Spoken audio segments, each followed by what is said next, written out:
We welcome today Sustainable Seas Trust. With it being Plastic Free July, we chat to Dr. Anthony Ribbick about the dangers of plastic in our seas and the importance of recycling. Welcome to The Loft, Dr. Anthony. Thank you very much indeed. I'm delighted to be on your show. So, Doctor, tell us about the Sustainable Seas Trust and what do you do to help save our oceans? Well, the Sustainable Seas Trust arose from a very interesting program involving most of the countries of East Africa and the islands of Madagascar, Seychelles and Mauritius.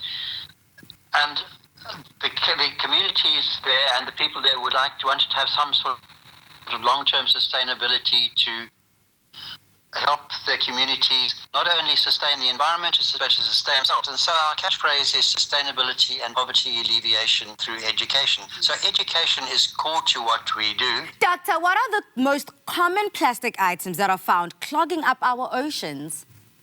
Right. Our surveys have shown that in South Africa, they're principally plastic bottles and bags and earbuds and cigarettes and those sorts of things that people throw away commonly.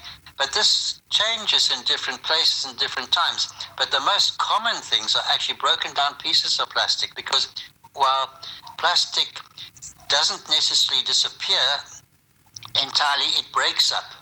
And so when one goes onto the beaches, the fragments of plastic dominate. But most of the things that people throw away, particularly wrappers and those things that I just mentioned, they accumulate on the beaches, in the rivers, in the estuaries, and in the sea itself. Please may you explain why plastic doesn't break down and how plastic destroys sea life? Very good question. Plastic's not a natural product, so when it goes into the environment, it doesn't break down. Normally in the environment, everything naturally breaks down, but when one puts artificial products in, then it doesn't enter that sort of system, but it actually interferes with the natural processes. And that starts from where you live and work and play, and it goes down the rivers and into the estuaries, and out onto the beaches, and onto the rocky shores and into the seas.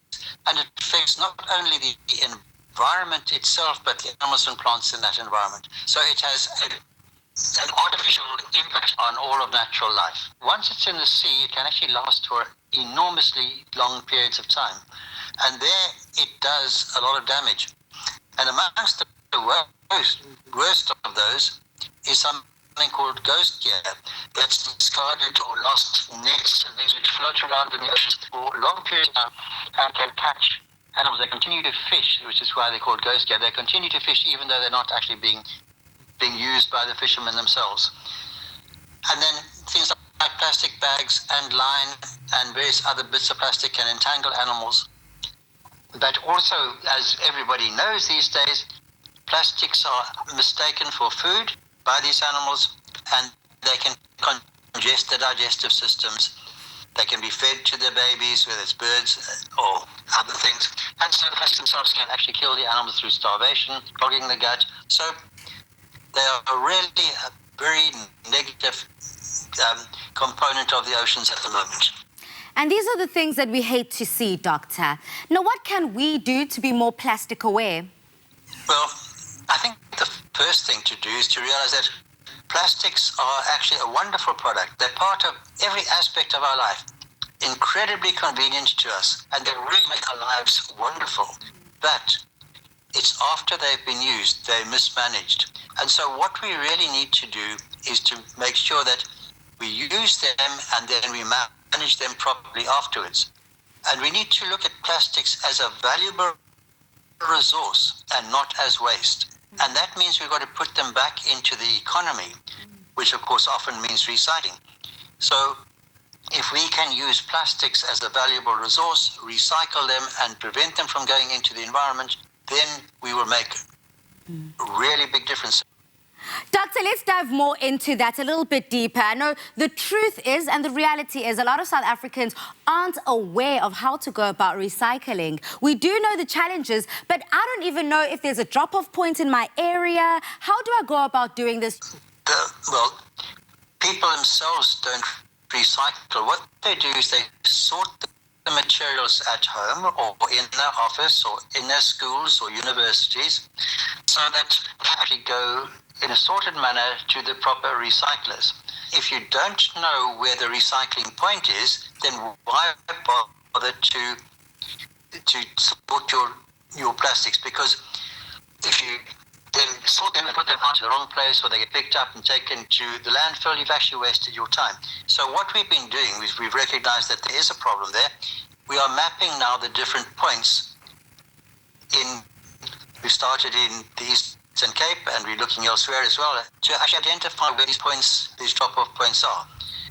But also the map will ultimately show us where there are gaps. And then we'll have to work with the authorities and others to make sure that those gaps are filled so that there are, in fact, collection points there. We're also looking at developing economic enterprises related to plastic where people actually have the plastics accumulated so that they can also be part of the entrepreneurial activities, create jobs and so forth.